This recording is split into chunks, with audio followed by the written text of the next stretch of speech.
Entonces, primero vamos a dar un breve repaso, pero que espero que quede muy claro, de pues todo el enfoque, ¿no? De todo lo básico, todos los conceptos básicos que se tienen en el enfoque bayesiano de la estadística, ¿no? Dentro de la estadística bayesiana.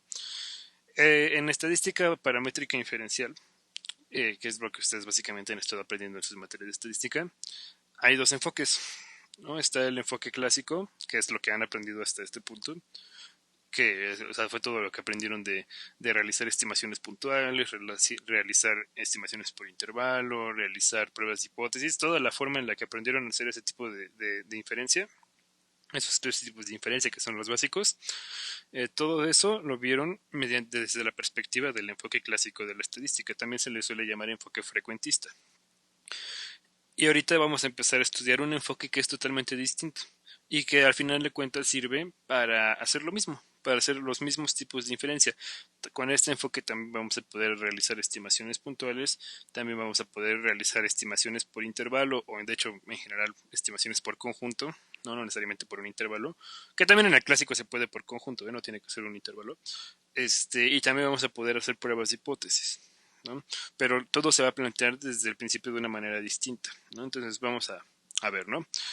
Entonces en este caso, pues igual que en el enfoque clásico, partimos de una muestra aleatoria de tamaño n, ¿no? De n variables aleatorias x1 hasta xn, que aquí ya no lo pongo, pero pues desde la estadística 1 a lo que le llamaban muestra aleatoria, pues eran unas variables independientes e idénticamente distribuidas, ¿no? Entonces aquí vamos a seguir manteniendo ese supuesto. Y esta muestra pues va a ser una muestra aleatoria proveniente del modelo paramétrico f de x dado teta, ¿no? Donde teta es un parámetro desconocido. Hasta aquí pues es lo mismo, ¿no? Que en el enfoque clásico se parte de lo mismo. Y de entrada pues solo sabemos que teta pertenece a cierto conjunto que le vamos a llamar espacio paramétrico, que va a ser un subconjunto de Rm, ¿no? Todo esto es igual que en el enfoque clásico, ¿no? Partimos exactamente de lo mismo.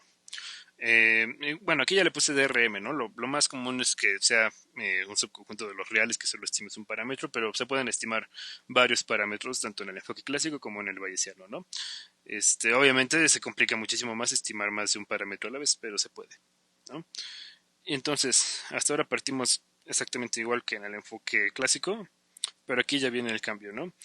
En el enfoque clásico, bueno, en el enfoque clásico se considera que el valor teta, ¿no? Que es un elemento de RM a final de cuentas, es un valor fijo. Uh-huh. Y se intenta aproximar o estimar, porque no necesariamente tiene que ser una aproximación lo que se haga, ¿no? Puede ser simplemente una estimación como era en el caso de pruebas de hipótesis, ¿no? Pero entonces se intenta aproximar o en general estimar el verdadero valor de teta mediante estadísticos, ¿no? Esa es como la idea muy resumida de lo que se hace en el enfoque clásico, ¿no? Pero pues para hacer eso, pues te tienes que poner a definir primero qué es un estadístico, ¿no? Y ya que lograste definir qué es un estadístico, qué es un estimador, ¿no? Y ya luego propiedades que pueden tener los estadísticos, ¿no? Que sea suficiente minimal, propiedades que puede tener un buen estimador, que sea máximo verosímil, que sea insesgado, que tenga varianza mínima, ¿no? Que sea consistente, varias cosas, ¿no? Entonces, pues esa es la idea como del enfoque, ¿no? O sea, defines todo, lo haces alrededor de la noción de estadístico, ¿no? Alrededor de la noción de estimador, todo se construye alrededor de eso. Y es muy complicado porque se tiene que definir muchos conceptos y se tiene que desarrollar mucho la teoría a partir de qué momento en el que defines lo que es una muestra aleatoria y lo que es un estadístico, ¿no? Todo el enfoque clásico gira alrededor de esa noción de estadístico. Y entonces esa noción de estadístico, pues como ya lo han estudiado, es la idea de transformar de alguna forma mi muestra aleatoria. O sea, hacerle algo a la información que yo tengo de mi muestra aleatoria observada para que esa transformación que yo hago con mis datos observados, pues ya me ayude a realizar estimaciones sobre mi valor del parámetro, sobre mi verdadero valor del parámetro. Pero, o sea, lo importante ahí es que en el enfoque clásico, todo lo que haces es con la muestra aleatoria. Todo es a partir de estadísticos. Absolutamente todo es solamente con la muestra aleatoria.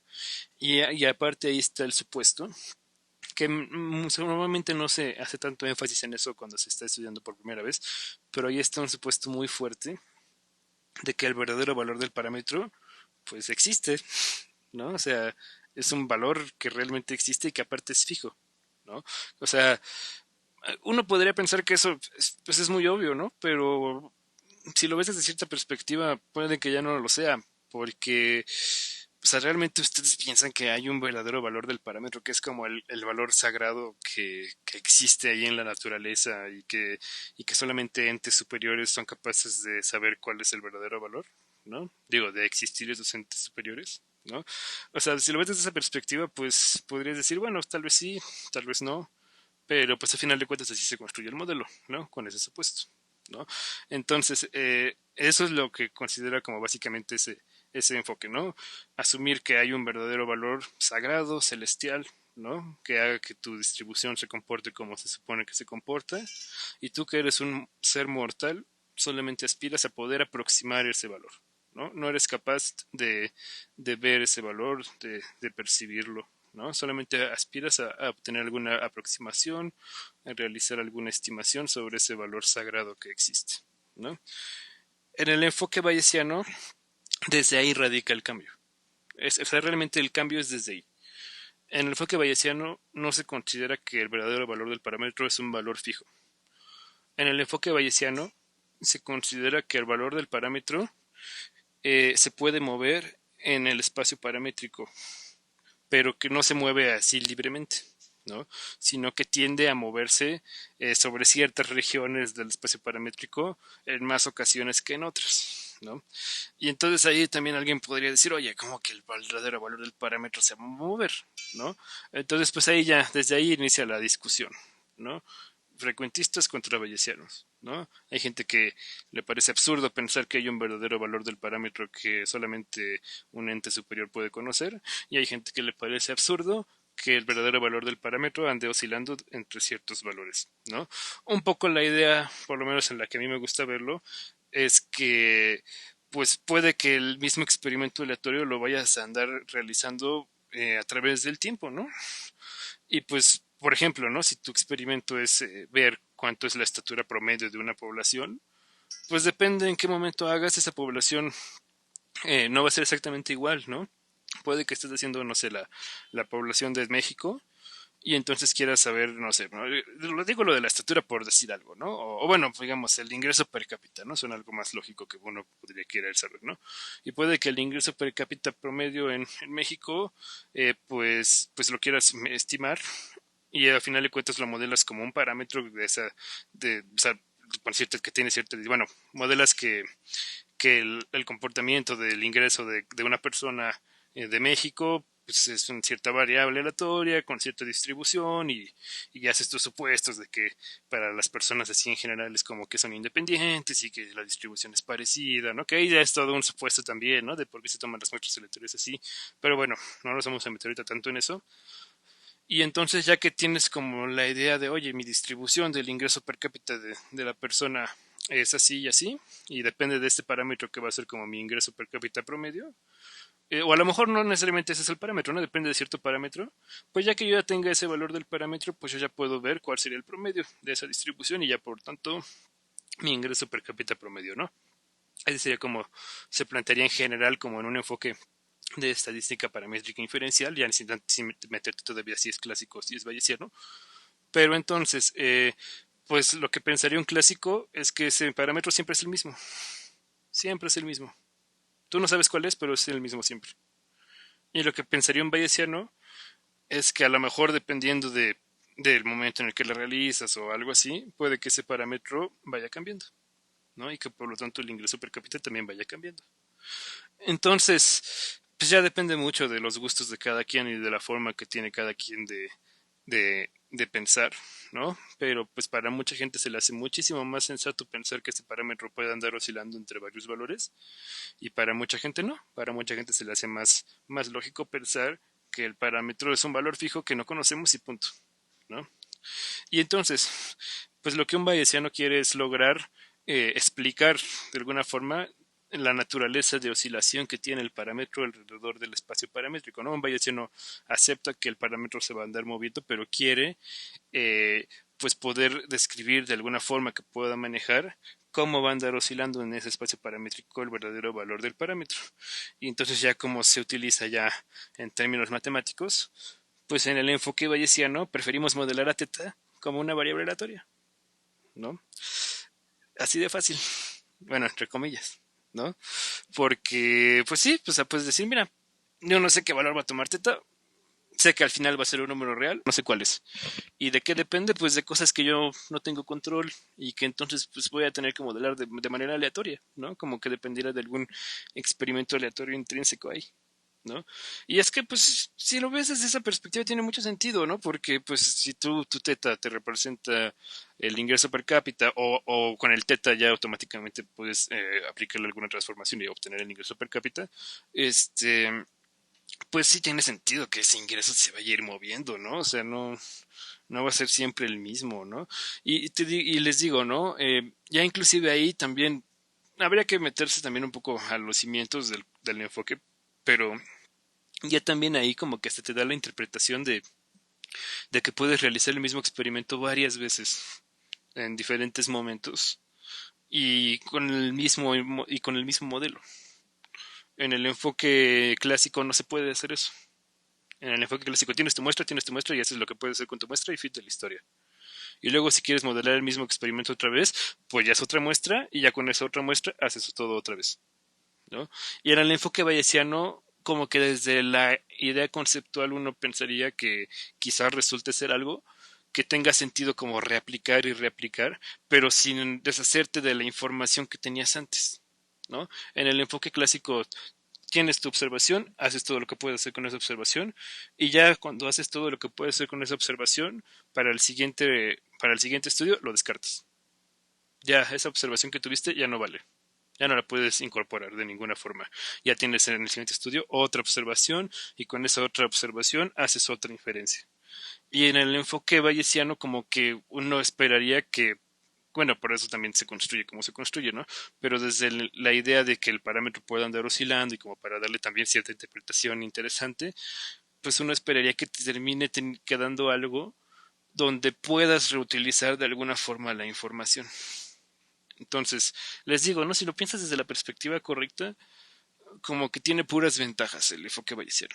Pero tiene sus cosas también, ¿no? También tiene sus desventajas. Ahorita vamos a platicar de eso. Pero bueno, eso es muy conceptual, ¿no? Ahora sí, ya en términos más precisos, pues les digo, ¿no? En el enfoque lo que vamos a considerar es que teta no es un número real fijo, sino que es una variable aleatoria.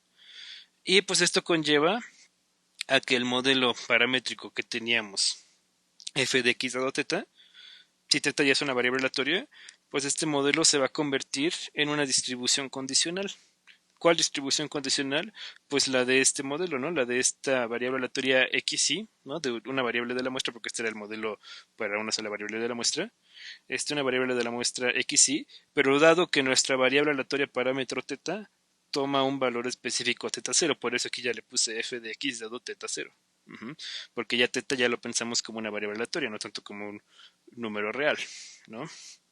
Entonces, bueno, esto tiene sentido pues para posibles valores de teta 0 ya específicos que viven en nuestro espacio paramétrico, que es donde pues tiene que tener su soporte teta ya como variable aleatoria, ¿no? Porque pues es donde se supone que va a andar moviéndose teta.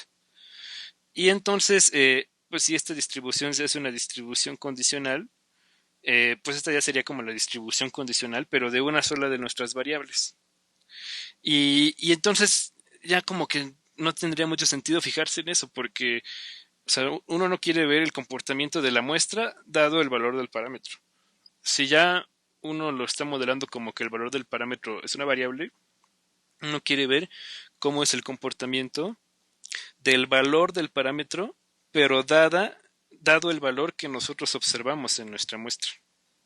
Eso es lo que uno realmente es lo que debe de estar interesado, ¿no? Porque lo que uno quiere es hacer inferencia sobre el parámetro, no hacer inferencia sobre la muestra.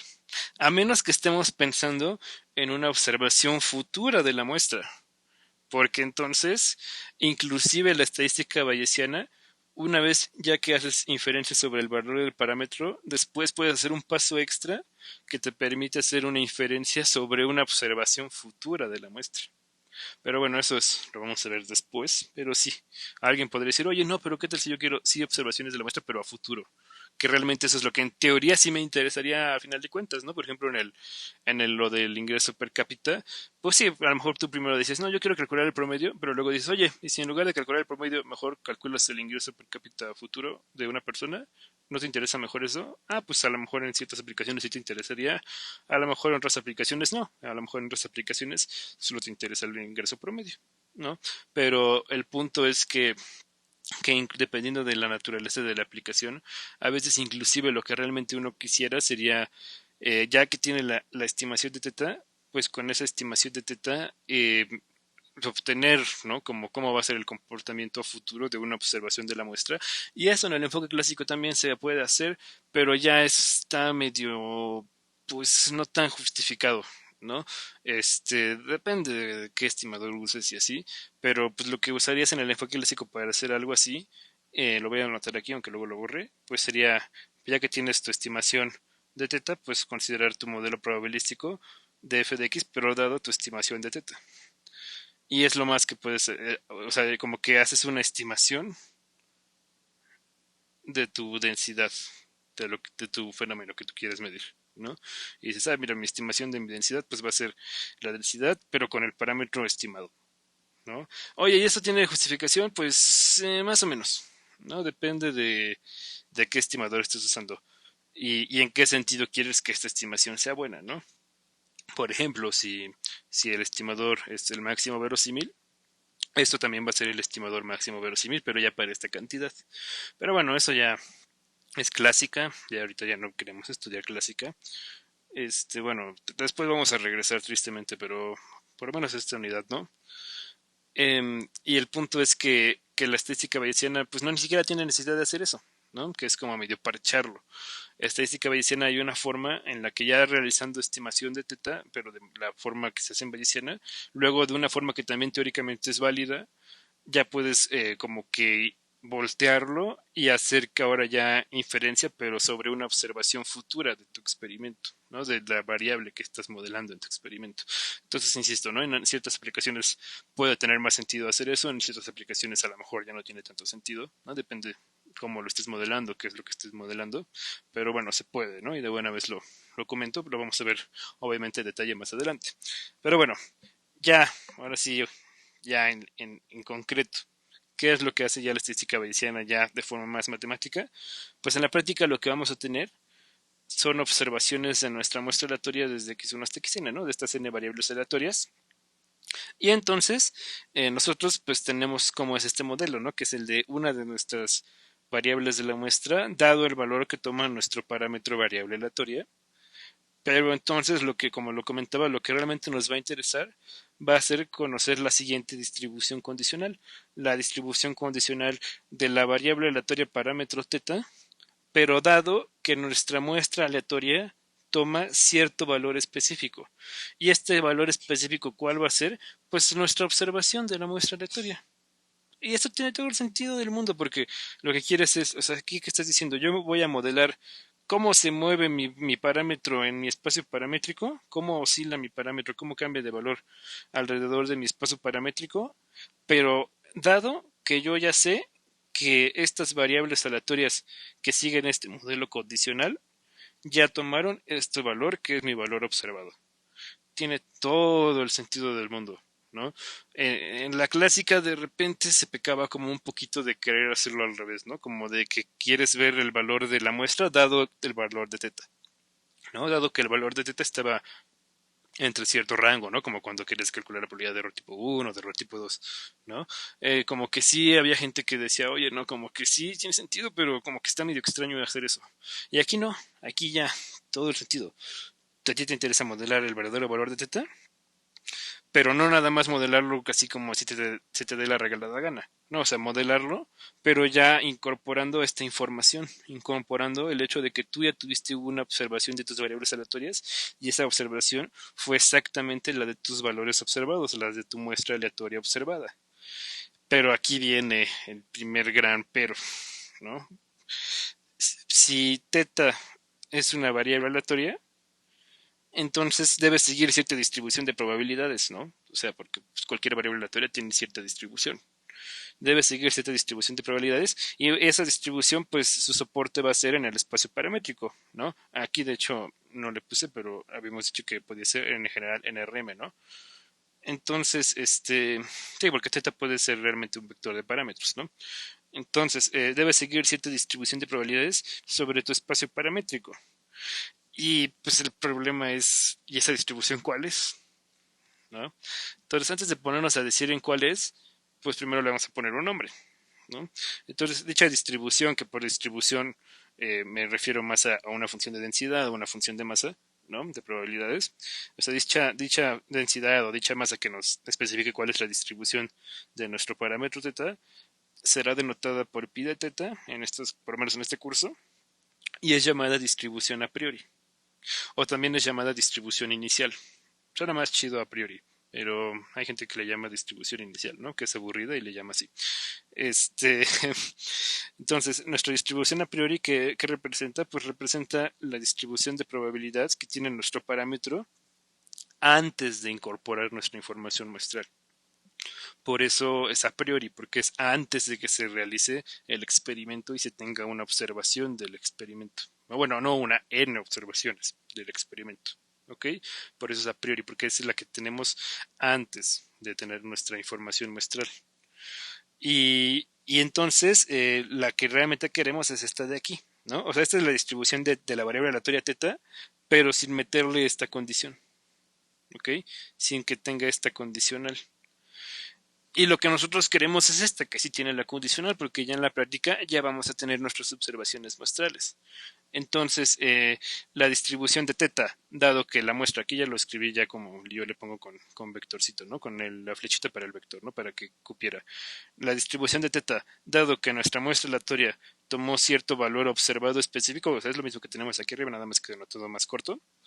Esta distribución de esto, entonces esta distribución es denotada por pi de θ, dada la información muestral, o sea, dada nuestras observaciones. Así se denota para que quede cortito. Esta solo es pi de θ solita y esta ya es pi de θ, pero dada cierta información muestral.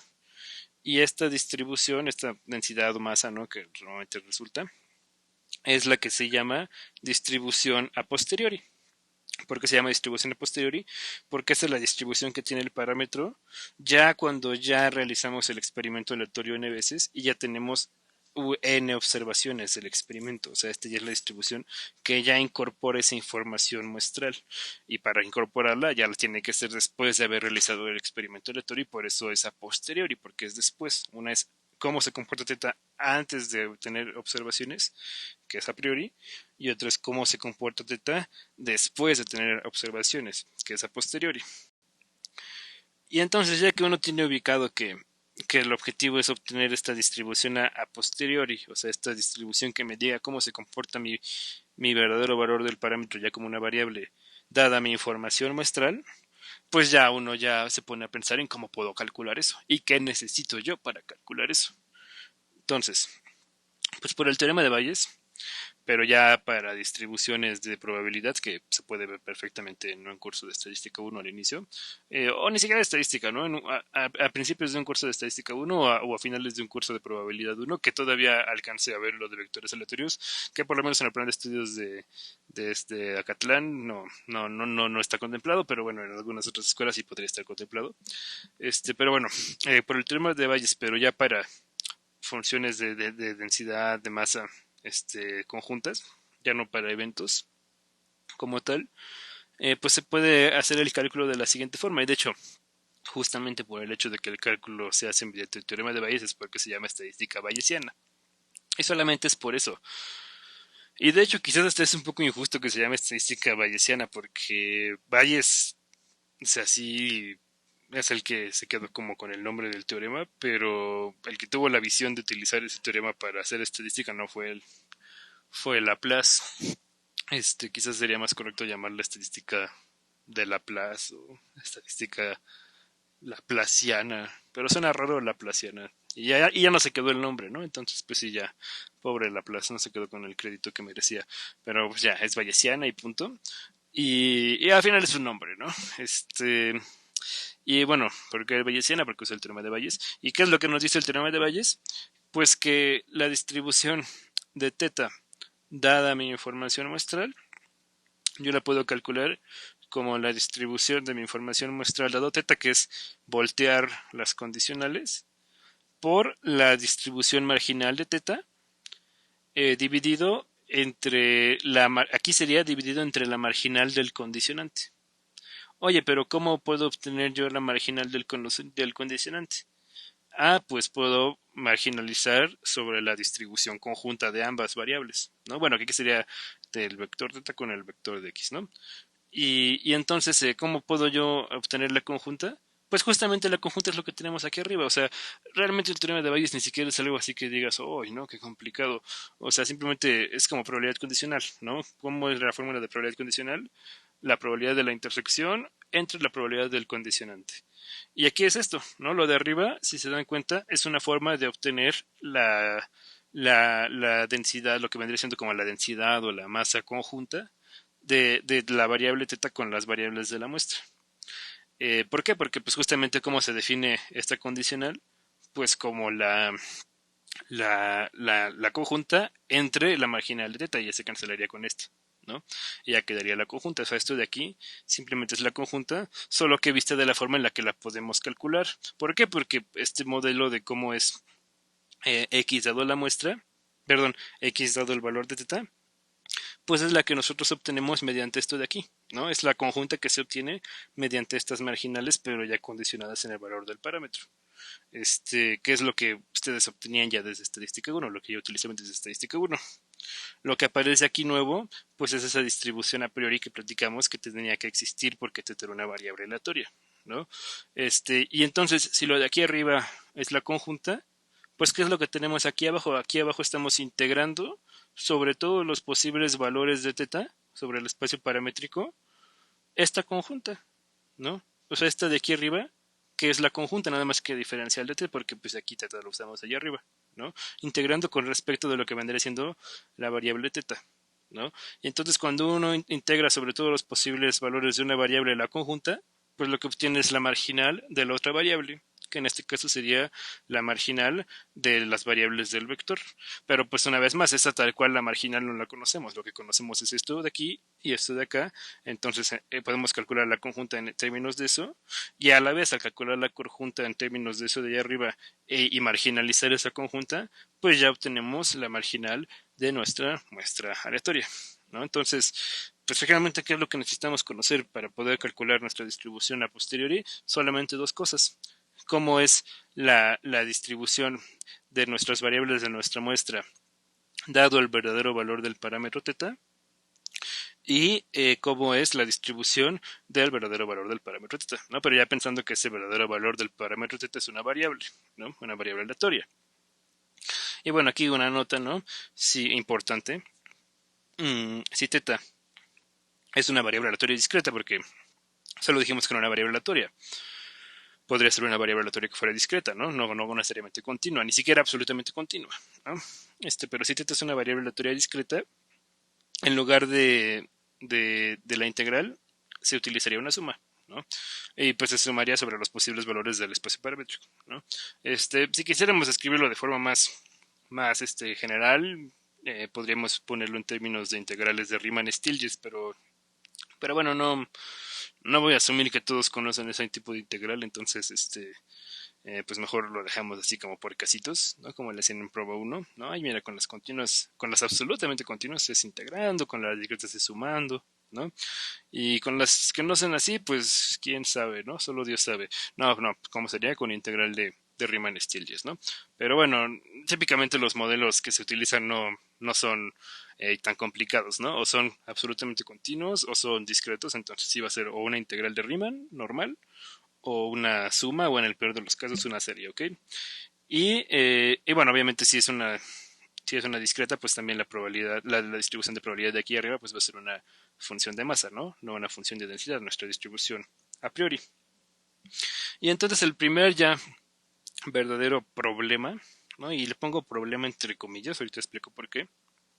Pero ya el verdadero primer problema con este enfoque, pues surge al elegir la distribución a priori, porque no hay una manera que sea totalmente objetiva de hacerlo. Eh, a final de cuentas, no hay alguien que te diga cuál es la distribución a priori que tienes que ocupar. Tú tienes que proponer una distribución a priori. Y siempre que tú propones eso, aunque no quieras, le estás metiendo cierto grado de subjetividad. Pero eso no necesariamente es malo, porque si tienes la suficiente experiencia y eres lo suficientemente ingenioso, puedes de hecho hacer que eso sea algo favorable. Por eso le puse problema, ¿no? Entre comillas, porque pues uno podría pensar que eso es problemático, porque dices, ay no, ¿cómo voy a meterle yo algo que yo estoy suponiendo? Si en la otra, en la clásica, no le meto supuestos, nada más es mi muestra. Pues sí, pero en la clásica también tienes otros supuestos que van intrínsecos, como que el verdadero valor del parámetro es un número que nunca cambia, y los supuestos que ya de por sí los dos enfoques tienen, ¿no? Que nuestras variables aleatorias son independientes e idénticamente distribuidas, que podríamos ponernos a discutir muy seriamente sobre esos supuestos, ¿no? Pero bueno, no es el afán como destruir todo lo que se ha construido en estas materias, en esta sesión, entonces no lo vamos a hacer, pero, pero también nos podríamos poner a criticar esos supuestos en ambos enfoques, ¿no? Entonces, sí, o sea, sí tiene ese problema, ¿no? Insisto, entre comillas, pero si eres lo suficientemente ingenioso para elegir una buena distribución a priori, eh, no solamente no se convierte en un problema, sino que esta se puede convertir en una verdadera ventaja, ¿no? Aquí lo pongo, ¿no? Hay varias propuestas que más adelante vamos a estudiar, ¿no? De cómo se puede elegir una buena distribución a priori y eso ya de qué es una buena, pues ya depende de qué sentido consideres lo bueno, ¿no? Para algunos lo bueno va a ser una distribución que sea lo menos informativa que se pueda, ¿no? Que sea como lo más neutral posible, ¿no? Que eso sería como más para un clásico que se quisiera pasar a la Bayesiana y que no siente tan duro el golpe, ¿no? Pero bueno, se puede, ¿no? O también en el caso en el que no tienes ni idea de cómo es la distribución de tu parámetro, o sea, solo sabes que está en cierto rango y pues ahí dices, no, pues utilizo la que sea más neutral, ¿no? Ahí también sí sería válido. Hay otra regla que se llama la regla de Jeffries que ahí se fija más en un, bueno, lo van a ver, ¿no? Pero se fija en algo que se llama invarianza sobre transformaciones que, bueno, lo van a ver, no me quiero meter a eso, pero van a ver también en qué se basa la propuesta de Jeffries para elegir una distribución a priori, pero a final de cuentas también hay un método importantísimo y yo creo que ese es como el más importante que se entienda, que es eligiendo como distribuciones a priori familias de distribuciones que se llaman familias conjugadas, que hace que los cálculos sean muy sencillos en comparación con una familia que no hace familia conjugada, ¿no? Vamos a ver muchas técnicas, ¿no? De cómo elegir una distribución a priori, pero aunque vemos las técnicas, al final de cuentas la decisión de cuál técnica usar va a ser de ustedes. Entonces sí, por más que quieras, siempre va a haber cierto grado de subjetividad en en tu elección, en tu propuesta, para cómo va a ser la distribución a priori de tu parámetro antes de incorporarle la información muestral. Pero ¿qué es lo que es muy bueno? Bueno, para empezar, insisto, si eres muy hábil para elegir una distribución a priori que sea muy buena, eh, ya a veces ni siquiera es necesario tener tamaños de muestra muy grandes para que te den resultados que tengan mucho sentido, ¿no? Que sean muy buenos, ¿no?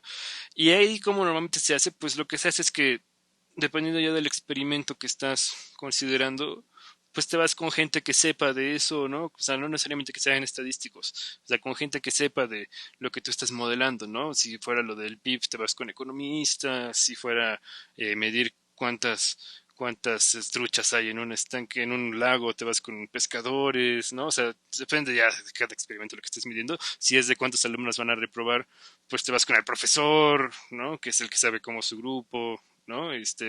Ya depende de cada experimento que estés modelando con qué tipo de expertos te tendrías que ir, pero pues te vas con ellos y pues les sacas cierta información, ¿no? Valiosa, para eso tienes que ser hábil tú, ¿no? Para saber qué preguntar, cómo preguntarlo y luego para con esa información que te está dando, tú poderlo traducir a una distribución de probabilidad.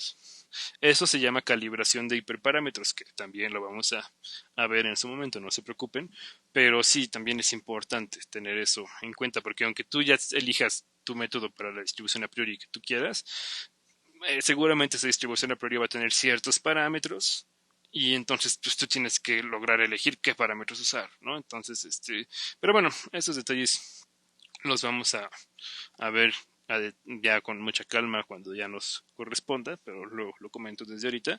Y entonces ese es el gran problema que tiene la estadística bayesiana.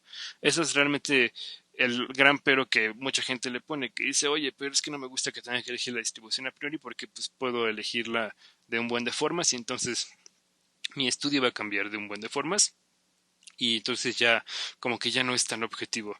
Ah, pues sí, pero tampoco es como que o sea, la clásica sea lo más objetivo del mundo. También hay muchas cosas que se le pueden criticar. Pero bueno, tampoco quiero que esta clase sea como solo atacar a la clásica. Así que reconoceré que sí, la bayesiana tiene ese, insisto, entre comillas, problema. Pero algo que también vamos a ver ya en los ejemplos, se puede tratar de estudiar de forma ya abstracta, pero ya es complicado, ¿no? Ya es meterte muy profundo en la teoría. Pero algo que vamos a ver ya en los ejemplos es que entre más grande sea nuestro tamaño de muestra, menos caso le va a hacer la distribución a posteriori a esta parte de la información, a la parte de la distribución a priori. Entre más grande es nuestra muestra, la distribución a priori cada vez se va a fijar más en esta otra parte. ¿No? Vamos a ver que en los ejemplos eso sucede. Y eso en general sí se puede probar que va a suceder, pero bueno, no nos vamos a meter tan profundo en la teoría como para demostrar algo así en general. Pero sí vamos a ver que entre más grande sea nuestra muestra, esta distribución que tú eliges, que es la parte subjetiva, cada vez va a ir teniendo menos importancia ya en los resultados finales, ¿no? Ya en los resultados que obtienes con tu distribución a posteriori. Y eso también tiene todo el sentido del mundo, porque lo que te dice es, oye, no, mira, tienes un buen de muestra, pues hazle caso a tu muestra es gigante, ¿no? Pero también está en otro sentido. Tienes muy poquita muestra, pues sabes qué, hazle caso a lo que sabías, ¿no? A lo que ya estabas sabiendo ya del parámetro, porque la muestra que tienes no es como muy significativa porque es muy pequeña. Y eso es algo que la clásica no puede hacer. La clásica depende muchísimo, pero muchísimo de que el tamaño de muestra sea grande. Digo, para hacer estimaciones y aproximaciones realmente buenas, ¿no? Ya depende de qué tanta precisión quieras también, ¿no? Pero sí, la clásica con tamaños de muestra pequeños tiene muchos problemas y la bayesiana, siempre y cuando tengas una buena distribución a priori, no presenta ese problema, ¿no? Entonces, inclusive esa desventaja, les digo, ¿no? Desde cierta perspectiva se puede convertir en una doble ventaja porque pues puedes incorporar información muy valiosa de gente que sepa mucho de tu experimento y también tienes esa ventaja de que no dependes tanto de que el tamaño de muestra sea gigantesco como en la clásica. Pero bueno, todo eso lo vamos a ir viendo más claro cuando ya vayamos resolviendo ejemplos concretos, ¿no? Calculando distribuciones a priori de manera más concreta. Y bueno, ya para finalizar, porque pues alguien podría decir, oye, sí, qué padre está, ¿no? La distribución a posteriori, que, ¿no? Qué interesante, pero bueno, ya asumiendo que ya sabemos cómo elegir la distribución a priori, ¿no? Que ya sabemos calibrar los parámetros, etcétera, pues ya tenemos la distribución a priori, ¿no? Ya hicimos esto, ¿no? Ya logramos obtener también explícitamente la distribución a posteriori. ¿Y ahora cómo lo hacemos? Porque, pues, ¿cómo se hace estimación del parámetro? Ah, pues es muy sencillo, ¿no? Realmente lo complicado del enfoque bayesiano es obtener esto. Pero ya una vez que esto ya está, ya lo demás es muy directo, porque lo que haces es simplemente multiplicar prueba uno. Literalmente, solamente aplicas cosas de probabilidad muy básicas. Y son ideas súper intuitivas, ¿no? Una vez teniendo la distribución a priori pi de teta dado la información muestral, se realiza inferencia sobre el verdadero valor de teta, ya sobre esa variable aleatoria, por decirlo así, como sigue. Si uno quiere una estimación puntual, pues lo que haces es que te fijas en una medida de tendencia central de esta distribución. ¿Qué es una medida de tendencia central? Pues un valor de esta distribución que en algún sentido es muy probable, muy factible, que en algún sentido uno pensaría que ya el verdadero valor se aproximaría a ese valor por alguna razón. La más común es la esperanza, ¿no? O sea, eso ya lo tienen desde prueba uno, ¿no? Que es la esperanza, pues es una medida de tendencia central, es más o menos el valor promedio que mi variable aleatoria toma.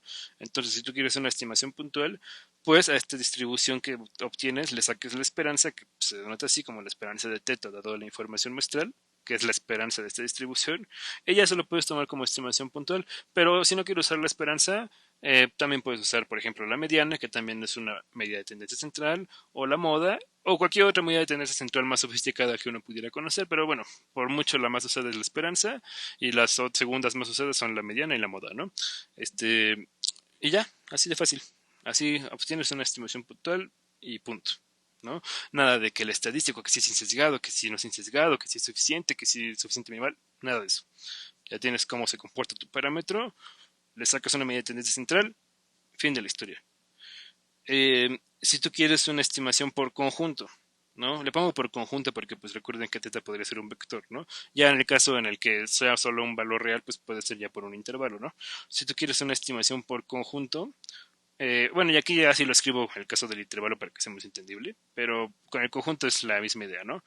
Lo que se busca es algunos valores de A y B, tales que la probabilidad de que mi variable aleatoria, aquí sí es la probabilidad sobre teta, ¿no? La probabilidad de que mi variable aleatoria teta esté en ese intervalo o en ese conjunto sea igual a cierto nivel gamma. Y entonces así ya tienes un intervalo de probabilidad, y eso sí lo voy a decir muchísimo y voy a insistir muchísimo en esa diferencia. Esto es un intervalo de probabilidad gamma, no es un intervalo de confianza. Porque, ¿por qué no le llaman intervalo de probabilidad a los intervalos de confianza? Porque en los intervalos de confianza lo que son variables aleatorias son tus extremos, ¿no? Son lo que serían A y B. Estos van a depender de estadísticos de tu muestra en el enfoque clásico. Y entonces, como la probabilidad realmente es con respecto a tus extremos, pues no hay como manera de justificar que la probabilidad es sobre el verdadero valor del parámetro, más bien es sobre los extremos. Y entonces por eso no se le llama de probabilidad, por eso se le inventa esa palabra de confianza para que se oiga bien, sin decir, no, no es probabilidad. ¿No? Entonces, aquí sí es un intervalo de probabilidad, no es de confianza, es de probabilidad, porque aquí sí tenemos una forma de calcular probabilidad con respecto al verdadero valor de teta. En el enfoque clásico no se tiene, a lo más que se aspira es a calcular esas famosísimas confianzas. ¿No? Entonces sí, no vayan a decirle intervalo de confianza o un intervalo que yo saqué con bayesiana, eso sí es un sacrilegio. Es intervalo de probabilidad, ¿ok? Y se nota mucho que soy muy bayesiano, pero pues ni modo. Y el contraste de hipótesis, que fíjese que no estoy diciendo prueba de hipótesis, estoy diciendo contraste, pero ya luego vamos a ver por qué me refiero a eso. El contraste de hipótesis, que bueno, luego lo vamos a ver a detalle, pero ¿por qué hago eso? No le pongo prueba, sino le pongo contraste, porque pueden ser varias hipótesis al mismo tiempo. En el enfoque clásico solamente puede ser dos hipótesis, ¿no? La hipótesis nula y la hipótesis alternativa, y son las que se contrastan. Que bueno, técnicamente sí es un contraste, pero solamente de dos hipótesis. Ya un contraste más general, puedes involucrar muchísimas hipótesis, la cantidad de hipótesis que tú quieras, y contrastar, y sobre todo las hipótesis de tu parámetro, puedes aplicar una cosa que se llama teoría de la decisión, que es una como aplicación de probabilidad 1 para tomar decisiones. Lo puedes utilizar para decidir qué hipótesis es más conveniente de las que tú estás contrastando. Yo creo que en esa parte, en la de los contrastes de hipótesis bayesianos, es donde ahí sí ya no hay ni cómo defender al enfoque clásico. Ahí sí es donde es clarísimamente superior la manera en la que se hace en el enfoque bayesiano. Obviamente van a estudiarlo con profundidad también eso con el profesor, pero aunque va a ser muchísimo más potente, créanme que es muchísimo más simple que todo lo que tuvieron que construir para justificar cómo se hacían las pruebas de hipótesis en estadística clásica. O sea, esto de aquí va a ser una parte de la segunda unidad, y todo lo de pruebas de hipótesis de estadística clásica era unidad completa, ¿no? O sea, sí es muchísimo más simple y muchísimo más poderoso la manera de hacer contrastes de hipótesis en estadística bayesiana que en estadística clásica, pero bueno, hay que estudiarlo a detalle, ¿no? O sea, tampoco es así que te lo enseñen en 5 minutos y ya está. Y pues básicamente, ¿cuál es la idea en estos contrastes de hipótesis? Que pues tú tienes tus hipótesis, y de hecho aquí, ¿no? Justamente ilustrando esa idea de que pueden ser varias hipótesis, justamente aquí pues le podemos poner ya en lugar de teta cero como de hipótesis nula, ya mejor le ponemos teta k, ¿no? Porque pueden ser varias hipótesis. Y entonces lo que te importa sobre tus hipótesis es que la probabilidad de que teta sí pertenezca al espacio paramétrico asociado a alguna de nuestras hipótesis sea mayor o igual que uno menos alfa, donde alfa sería tu probabilidad de error. ¿No? Entonces, si quieres que tu probabilidad de error sea chiquita, pues quieres que la probabilidad de que esta hipótesis sea verdadera sea alta, ¿no? Entonces, por eso es el uno menos alfa. Y entonces, pues ya, no hay más que hacer, ¿no? Simplemente con la distribución a posteriori se calcula esto de aquí y si es mayor o igual a 1 menos alfa, pues ya la probabilidad de error no sobrepasa alfa y ya la podrías aceptar sin ningún problema. Pero, insisto, esto sería como restringiéndonos a lo poco que puede hacer la estadística clásica, que solamente es aceptar o no aceptar una hipótesis. Si ya uno se da cuenta de que esto es muy sencillo y que lo puede enriquecer mucho cuando le mete teoría de la decisión y le mete varias hipótesis simultáneas, pues ya se hace una manera de hacer contraste de hipótesis muchísimo más útil, muchísimo más aplicable, con muchísimo más sentido, ¿no? Y ahí ya no hay que andarnos preocupando de que si es error tipo 1, si es error tipo 2, de que la función potencia, de que la región crítica, de que el valor, nada, ¿no? Simplemente, ya que tenemos esto, calculamos esta probabilidad y nos aseguramos de que sea mayor o igual a 1 menos alfa, fin de la historia, si quieres hacerlo como si fuera la clásica, pero si quieres enriquecerlo todavía más, pues ya empiezas a utilizar lo que les digo, que es de teoría de la decisión, pero obviamente eso lo van a ver igual, ¿no? En la clase con el profesor y también nosotros vamos a ver ejemplos, pero eso sí ya va a ser pues prácticamente cuando estemos acabando esta unidad, pero la idea no es difícil de entender, o sea, la idea de cómo hacer estimaciones puntuales ya que uno tiene la distribución de probabilidad, pues en esencia son estas tres ideas para los tres tipos de estimación que ya ustedes conocen y pues insisto, una vez que ya tienes esto de aquí, pues ya hacer cualquiera de estos tres ya no es tan complicado, ¿no? ¿Qué es lo que suele ser el paso complicado? Puedes calcular de la manera más explícita posible esta distribución de probabilidad de teta a posteriori, la distribución de cómo se comporta nuestro parámetro, pero ya dada nuestra información muestral observada. Y bueno, ya que pues más o menos dimos un mega repaso, ¿no? De lo básico, ¿no? Lo conceptual, ¿no? Obviamente, ¿no? Ya en los ejemplos vamos a ver pues ya más concreto a qué nos referimos con estas técnicas, ¿no? Cómo se hace este cálculo, ¿no? Las cosas que pueden aparecer, cómo se toman distribuciones a priori, ¿no? Etcétera. Pero pues eso ya lo vamos a ir viendo poco a poco. Ahorita lo más importante que aprendan es que entiendan cómo hacer este cálculo, porque de esta distribución a posteriori sale todo, ¿no? Sale todo lo que se hace en este enfoque. Y pues primero tienen que dominar hacer ese tipo de cálculos. Entonces vamos a hacer un ejemplo pues sencillo para empezar. Eh, Tengo entendido que ya vieron un ejemplo muy parecido con el profesor, lo vamos a hacer un poquito más general, muy poquito, pero también, ¿no? Para que si no les quedó tan claro eso con el profesor, pues aquí les quede más claro. Vamos a tomar nuestra muestra aleatoria, que se distribuya binomial. Ustedes, si no estoy mal, lo vieron con el profesor con una muestra aleatoria que se distribuye a Bernoulli. Entonces vamos a generalizarlo, ¿no? La binomial es una generalización de la Bernoulli, o más bien la Bernoulli es un caso particular de la binomial. Entonces vamos a hacerlo, vea para el caso más general. Y va a ser una binomial con parámetros m y p. Y con el fin de que sea pues sencillo, porque si no, créanme que sí se complica bastante. Vamos a suponer que m pues es un entero positivo, pero que es conocido. Y bueno, nada más déjenme ponerle que es una muestra aleatoria, ¿no? Para que así se quede escrito. ¿No? Esto es una muestra aleatoria. Ahora sí. Y entonces vamos a suponer que m es conocido. Normalmente el parámetro de la binomial, el primero se le pone n, ¿no? Pero como aquí ya estamos usando n para el tamaño de muestra, pues ya le pongo otra letra, ¿no? M. Y entonces vamos a suponer que ese parámetro de conteo, que se lo suele decir es conocido, y el que vamos a considerar como desconocido, pues va a ser el verdadero valor de P, ¿no?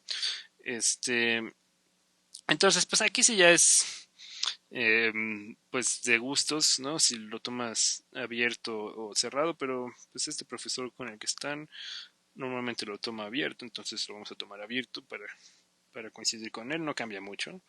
Este, y entonces, pues esta cosa de aquí, pues es el que es el valor desconocido. Entonces, pues ya en nuestro enfoque, ¿qué es lo que eso va a querer decir? Que P es una variable aleatoria. ¿Ok? Y pues, ¿qué es lo que necesitamos? ¿Qué es lo que vamos a querer? Pues obtener cómo sería la distribución a posteriori en este caso, ¿no? Cuando la muestra es una binomial. Pero para eso quedamos que necesitamos dos cosas. Necesitamos saber cómo es el modelo de nuestra muestra, dado el valor del parámetro, que en este caso sería, pues esto de aquí, que sabemos que son unas binomiales, ¿no? Que dependen del valor del parámetro P. Y el parámetro M también, pero eso lo vamos a manejar como una constante. Y también necesitamos proponer una distribución a priori. Entonces, aquí pues van a tener que confiar en mí. Vamos a tomar una distribución a priori que va a ser más con la idea de que los cálculos queden sencillos, pero que también tiene mucho sentido. Ya cuando veamos eh, lo en particular lo de familias conjugadas, vamos a ver pues por qué es tan fácil, ¿no? Que queden los cálculos con esta distribución. Pero pues tampoco es que haya muchas distribuciones tan famosas que uno pueda escoger, ¿no? ¿Qué es lo que necesitaríamos? Pues una distribución que, que modele pues su probabilidad que esté siempre entre 0 y 1. Bueno, en realidad sí hay muchas distribuciones, ¿no? Pero ya famosas, no hay tantas. Y pues yo creo que la primera que a lo mejor muchos de ustedes podrían pensar sería considerar una uniforme 0,1, que tiene sentido. Sería como la distribución que uno utilizaría si no sabe nada sobre el parámetro P, ¿no? Si lo único que sabe es que está aquí, pero no sabe hacia qué valores tienden a cargarse más y hacia qué valores menos. O sea, si uno no sabe absolutamente nada, pues lo que tiene todo el sentido del mundo usar aquí sería que P es una variable aleatoria uniforme entre 0 y 1. Y sí tiene todo el sentido del mundo.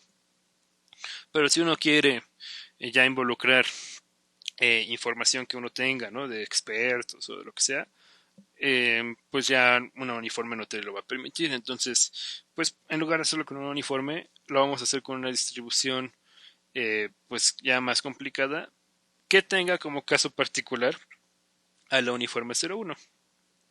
¿Por qué? Porque entonces pues ya si obtenemos una fórmula para el caso con la distribución más complicada y ya queremos hacerlo pero con la uniforme 0,1 porque no sabemos nada del parámetro, pues ya nada más sustituimos los valores que tienen que tener nuestros parámetros de la distribución a priori que nos den el caso particular de la uniforme 0,1.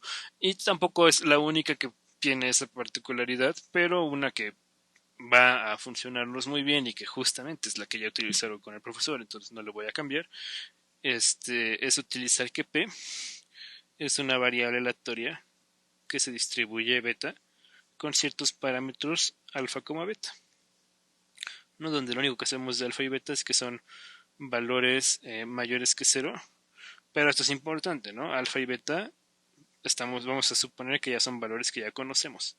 O sea, insisto, ¿cómo obtenemos estos valores? Pues lo que uno tendría que hacer sería ponerse creativo y bueno, tiene dos sopas, ¿no? La primera es ponerse creativo e irse a preguntarle a gente, digo, ya depende de qué estamos modelando con nuestro modelo, ¿no? O sea, qué es lo que nos representa nuestra binomial, ¿no? Pero bien a preguntar a gente, imagínense que queremos estimar el número de alumnos que reprueban, ¿no? Un curso, y entonces eso es nuestra binomial, ¿no? O cosas de ese estilo, ¿no? O bueno, que sean como en los cursos de ese profesor. Bueno, ese tal vez no sería tan bueno porque la muestra tendría que ser muy pequeña, pero bueno, algo de ese estilo, ¿no? El número de personas que se mueren, de cierta edad, cosas así. Y entonces ahí sí podríamos tener nuestra distribución binomial. Y pues lo que queremos, este P lo que nos representaría sería la proporción de éxitos, ¿no? Así como teórica.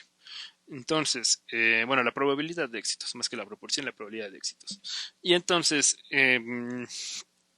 Pues, ¿qué es lo que uno haría para ver quiénes tendrían que ser este alfa y este beta que ya tendríamos que tener conocidos para nuestro estudio?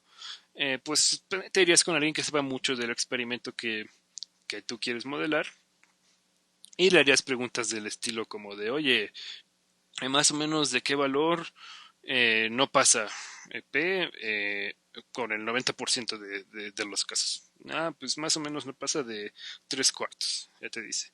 Ah, y eso ya lo utilizas y lo expresas en términos de un cuantil, ¿no? Que el cuantil depende de alfa y de beta. Y le dices, oye, y en promedio, ¿como cuánto vale P? Ah, no, pues tanto, ¿no? Este número, un medio, no sé.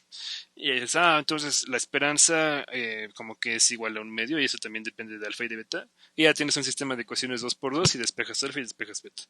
Obviamente la forma de hacerlo no es única, no necesariamente tienes que usar un cuantil, ni necesariamente tienes que usar una esperanza, ¿no? Puedes usar muchas cosas, pero insisto, ¿no? Ahí ya es más como de tú ponerte creativo, qué tipo de preguntas le haces, ¿no? Y ya dependiendo de lo que te responda, pues cómo traduces eso en términos de esta distribución. Pero si no te sientes capaz de hacer eso, pues puedes irte al caso más simple.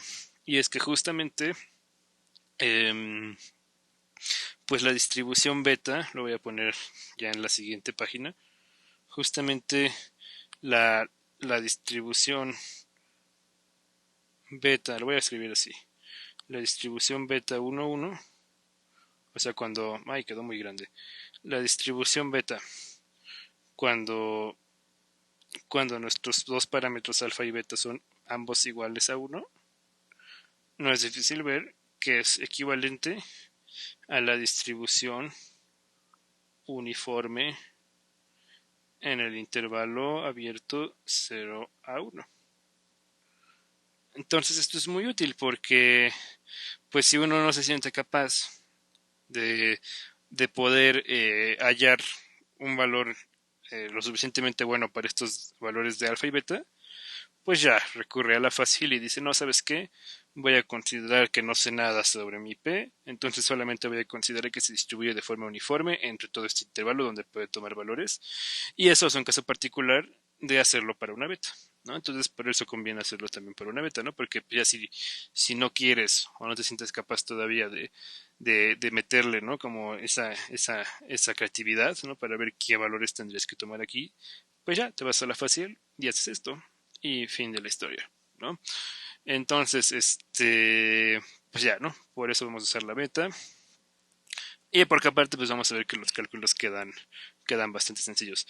No vamos a calcular la probabilidad, la distribución de probabilidad a posteriori en esta sesión. Solamente vamos a dejarlo como todo lo que necesitamos para calcularla y ya vamos a quedarnos justo antes de empezar ya a calcularla. Pero pues lo primero que necesitamos es entonces eso, ¿no? La distribución a priori, que pues ya vimos que vamos a tomar como una beta, pero entonces ya explícitamente, ¿quién sería?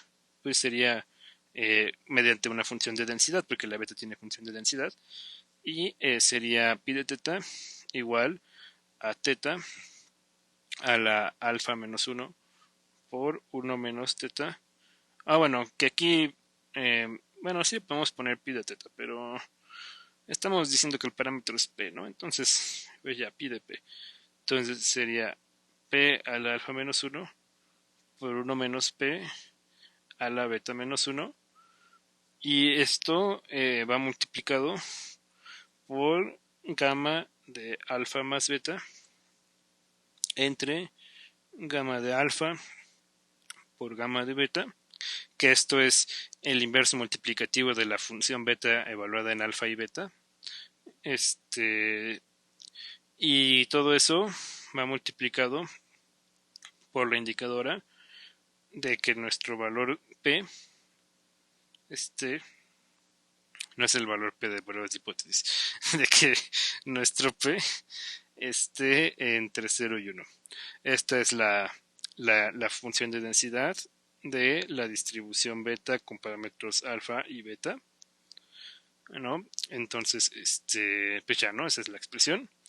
E insisto, ¿no? Uno puede ver que, por ejemplo, si alfa y beta es igual a 1, aquí te queda gamma de 1 que es 1, gamma de 1 que es 1, gamma de 2 que es 1, p a la 0 que es 1, 1 menos p a la 0 que es 1, y ya nada más te queda la indicadora, y eso pues es la densidad de una uniforme 0,1. Entonces sí, efectivamente sí es ese caso particular. Pero bueno, lo vamos a hacer para el caso general. ¿Y qué otra cosa quedamos que íbamos a necesitar para calcular nuestra distribución a posteriori? Pues cómo era la distribución conjunta de las muestras, pero dado el verdadero valor de nuestro parámetro, que en este caso sería dado el verdadero valor de P. Entonces eso sería pues la conjunta de toda nuestra muestra, evaluada en ciertos valores posibles de nuestra muestra. Y pues como estamos suponiendo que son independientes e idénticamente distribuidas, sería el producto desde igual a 1 hasta n de la marginal de cada una de las variables, que era pues, la que nosotros poníamos que era nuestro modelo paramétrico, que nada más lo denotamos así como f de x, pero aquí sería evaluado en xy dado θ. Y pues entonces tenemos que ver cómo era nuestra, en este caso, función de masa, ¿no? Porque en este caso es una binomial, es una distribución discreta, y pues lo que sabíamos era que era una binomial MP. Entonces, esa marginal, pues la sustituimos por la de una binomial, que sería entonces el producto desde igual a 1 hasta n de las combinaciones de m en xy, porque está evaluada en xy, las combinaciones de m en xy por p a la xy por 1 menos p a la m menos xy. Esa es la densidad, bueno, la función de masa de probabilidades de una binomial. Aunque bueno, me falta la indicadora, ¿no? Por la indicadora de que el valor de xy esté entre 0 y m. Ok. Entonces, así quedaría antes de hacer el producto. Y ahora sí, ya realizando el producto, nos quedaría, pues a ver, nos quedaría primero el producto de estos coeficientes binomiales, que pues por ahora no nos interesa mucho cambiarle eso, se va a quedar muy feo. Ahorita que estamos estimando P, no es tan importante simplificar eso, ¿no? Entonces nos quedaría el producto desde igual a 1 hasta n, y los coeficientes binomiales de m en xy. Eso sería un factor. Luego nos quedaría este p a la xy multiplicando a los demás p a la xy, y como tienen la misma base, pues simplemente este producto hace que se sumen los exponentes, y similarmente con el factor de 1 menos p. Entonces nos quedaría p elevado a la suma desde igual a 1 hasta n de las xy's por 1 menos p elevado a la suma de estas cantidades, la suma desde igual a 1 hasta n de m menos xy, pero cuando distribuyamos la suma con esta resta, nos va a quedar sumando la constante m que no depende de y n veces, entonces al final eso va a ser multiplicar la constante n por m, entonces nos va a quedar n por m y menos la suma desde igual a 1 hasta n de las xy's, y todo también multiplicado por la indicadora de que, lo voy a escribir así, ¿no? De que el mínimo de las xy's sea mayor o igual a 0, y al mismo tiempo la otra indicadora de que el máximo de las, bueno, lo voy a poner todo junto en una sola para que sea más corto. La indicadora de que 0 sea menor o igual que el mínimo de las xy's, esto es menor o igual que el máximo, y que esto sea menor o igual que m, ¿no? Eso voy a hacerlo más a la izquierda para que quede bien. Eso es lo que queda, bueno, es una forma de escribir de manera reducida que absolutamente todas las xy's estén entre 0 y m, ¿no? Que es lo que tendríamos al multiplicar estas indicadoras, que la más pequeña de todas sea mayor o igual que 0 y la más grande de todas sea menor o igual a m. A ese me quedó medio feo, vamos a escribirlo otra vez. Ya, ahora sí. Entonces, esto de aquí también de la indicadora, cuando queramos estimar P, no nos va a ser tan útil. Pero si quisiéramos estimar M en lugar de P, que quizás y solo quizás si veamos también cómo quedaría, que ahí sí se complica bastante más, pero podemos por lo menos platicar un poco en alguna sesión posterior. Si quisiéramos estimar m en lugar de estimar p, o estimar ambos, ahí sí ya sería importante tener esta indicadora, ¿no? Porque esta indicadora sí hace referencia a m, aunque ya no hace referencia a p. Pero bueno, esta ya sería nuestra función de masa de probabilidades conjunta de las variables de nuestra muestra. Ay, no le puse ahí, pero eso es, por supuesto. Oh, rayos. Ah, bueno, no importa. Hacemos esto un poquito a la derecha. Esto un poquito. Ay, no, eso no. Esto un poquito a la izquierda. Y ahora sí, ¿no? Esta es nuestra función, pero condicionado en el valor de p, ¿no? Por supuesto, porque p es una variable aleatoria y sí ya es bien importante no olvidar poner eso, ¿no? Y ahora sí, ¿no? Así es esto de aquí. Y entonces, pues, ¿qué es lo que tenemos que hacer? Pues tomar esto, multiplicarlo por esto, y esto sería el numerador de esta expresión, de nuestra distribución a posteriori, y luego eso que quede, evaluarlo en lugar de p, evaluarlo en t y realizar una integral para obtener el denominador de nuestra distribución a posteriori. Obviamente hay formas de hacerlo de manera muy sencilla, ¿no? Sin tener que complicarte tanto la existencia de andar resolviendo integrales. Pero pues ya esos detalles de cómo se hace lo vamos a terminar de ver el lunes y bueno, en la siguiente sesión. Y igual, seguramente, pues ya con lo que nos quede, vamos a ver cómo, volvemos a platicar cómo sería, por ejemplo, la estimación puntual. Ya a lo mejor lo de intervalo y lo de pruebas de hipótesis lo dejamos para después, cuando ya hayan visto pues un poco más la teoría de eso, pero la estimación puntual es muy sencilla, entonces seguramente es así la chequemos como se haría también y analizaremos cómo quedan nuestros resultados de nuestras estimaciones puntuales y los vamos a comparar con cómo quedarían con el enfoque clásico.